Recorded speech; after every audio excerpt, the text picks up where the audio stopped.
সামাজিক যোগাযোগ মাধ্যমে সাকিব আল হাসান এবং সাবেক অর্থমন্ত্রী আহম মোস্তফা কামালের কন্যা ও বিপিএলের দল কুমিল্লা ভিক্টোরিয়ান্সের মালিক নাফিসা কামাল এখন আলোচনা তুঙ্গে। এই দুইজনকে দুবাইয়ে দেখা গেছে একসাথে। দুবাইয়ের সেন্ট রেজিস হোটেলে তাদের একসাথে সময় কাটানোর কিছু মুহূর্ত ছড়িয়ে পড়েছে নেট মাধ্যমে। সেখানে 4 দিনের জন্য একটি রুম বুকের তথ্যও সামনে উঠে এসেছে।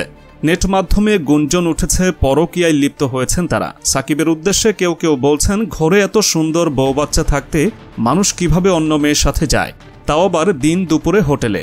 তবে সাকিব যে আগে থেকেই খেলোয়াড় তা সকলের জানা। সাকিবের এরকম নারী প্রীতির গল্প বহু পুরনো। এর আগেও বেশ কবার নারী কেলেঙ্কারিতে জড়িয়েছেন তিনি। ক্যারিয়ারের শুরুর দিকেই সাকিবের সাথে প্রেমের সম্পর্ক গড়ে ওঠে এক মডেল তারকার। তার বেশ কিছু অন্তরঙ্গ ছবিও ভাইরাল হয়। সেই সম্পর্ক অবশ্য বেশি দিন রাখেননি তিনি। এরপর তার জীবনে আরও 2-1 নারীর সম্পর্কের কথা উঠে এসেছিল।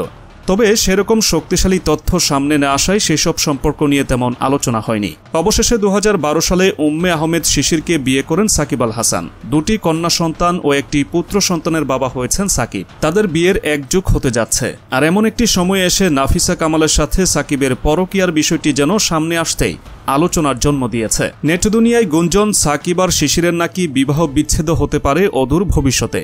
এর মাঝে শিশির ও সাকিবকে নিয়ে সামাজিক যোগাযোগ মাধ্যম থেকে অনেক পোস্ট ইতোমধ্যে সরিয়ে ফেলেছেন।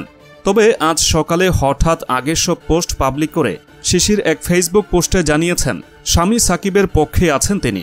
সঙ্গে জানিয়েছেন সাকিব এক অসাধারণ বাবা এবং স্বামী। দীর্ঘ এই স্ট্যাটাসের সঙ্গে নিচের পারিবারিক ছবিও যুক্ত করেছেন সাকিব পত্নী।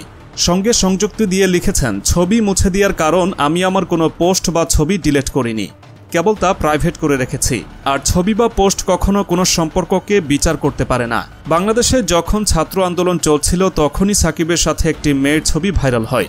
সে সময়ে বিষয়টি কেউ তেমন আমলে নেয়নি। পরবর্তীতে আবার একই মেয়ের সাথে সাকিবের রাস্তায় একটি ছবি ভাইরাল হয়। সেটা যে সাকিবের বউ উম্মে শিশির ছিল না তা সকলেই বুঝতে পারে। তখন থেকে গুঞ্জন উঠে সাকিব লিপ্ত। তবুও অনেকের বিশ্বাস হয়নি বিষয়টি। সবশেষ 5 তারকা হোটেলের একজন প্রাক্তন কর্মচারী ফেসবুকে এসে সাকিব ও নাফিসা কামালকে ইঙ্গিত করে মুখ খুলেন। শিশির ছিল নয় বেটি, ও কোন একটা কোম্পানির মালিক বা কিছু একটা। মেয়েটির দাবি, সাকিব আল হাসান এবং নাফিসা কামাল প্রায় রুম বুক করতেন বাংলাদেশের একটি 5 তারকা হোটেলে। তারা মাঝে মধ্যেই সেখানে সময় কাটাতে আসতেন। এই বিষয়টি নাকি সাকিবের বউ শিশিরও জানতেন। আবার এই দলে শুধু সাকিব নয়, বরং মাশরাফির নামও উঠে এসেছে। মেয়েটির দাবি অনুযায়ী মাশরাফিও মাঝে মাঝে হোটেলে রুম বুক করতেন। তিনি বিভিন্ন মেয়েকে নিয়ে উঠতেন হোটেলে। অবশ্য মেয়েটির এমন দাবি প্রথমে সকলের কাছে অযৌক্তিক মনে হয়েছিল। তবে এরপর নেট মাধ্যমে সাকিব আর নাফিসার একটি ভিডিও ও কিছু ছবি ভাইরাল হয়, যেখানে সাকিব ও নাফিসাকে একসাথে রেস্টুরেন্টে খাবার খেতে দেখা যায়। এছাড়াও একটি হোটেল করিডোরে তাদের একসাথে দেখা গিয়েছে। এমনকি রাস্তায় হাত ধরে পাশাপাশি হাঁটতেও দেখা যায় দুজনকে। তারপর থেকেই বিষয়টি ঘোলাটে হতে শুরু করে। তাই অনেকে ধরে নিয়েছিলেন যে তাদের দুজনার সম্পর্ক হয়তো শেষ হতে যাচ্ছে।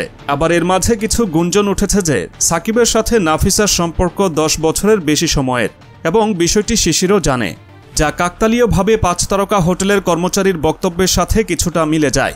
নাফিসা এবং সাকিবের এই সম্পর্ক দীর্ঘদিনের হলেও তারা এর আনুষ্ঠানিক রূপ দেননি। গুঞ্জন থেকে শোনা যাচ্ছে নাফিসা কামালের সন্তানের 18 বছর পূর্ণ হলে তারা এই সম্পর্কের আনুষ্ঠানিক ঘোষণা দেবেন। তবে এসব গুঞ্জন কতটা সত্যি তা বলা মুশকিল। কিন্তু সাকিবের সাথে নাফিসা কামালের এমন সম্পর্ক এখন আলোচনার কেন্দ্রবিন্দু। নেট মাধ্যমে এখন শুধু সাকিব এবং নাফিসাময়।